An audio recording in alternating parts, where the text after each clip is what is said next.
Alamin ang latest weather update ngayon dito sa Sir Aris Official Weather News Today. Pakikita natin ang patuloy na pag-iral ng easterlies.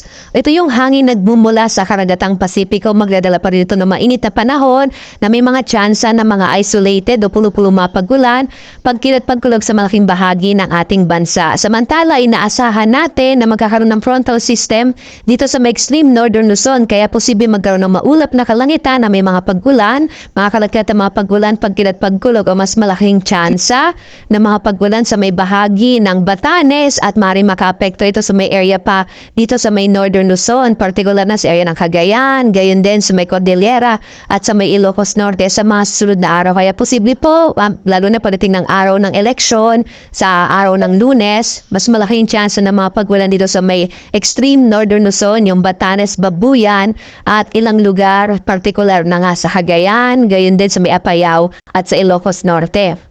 Samantala naman sa ngayon, wala tayong minomonitor na anumang low pressure area sa loob at labas ng Philippine Area of Responsibility. For this week, malit pa rin yung chance ang magkaroon tayo ng bagyo. Gayun pa man, kagaya ng binanggit ko, lalo na tapunta na tayo sa panahon ng tagulan, mas mapapadalas na yung mga thunderstorms natin sa hapon hanggang sa gabi sa malaking bahagi ng ating bansa.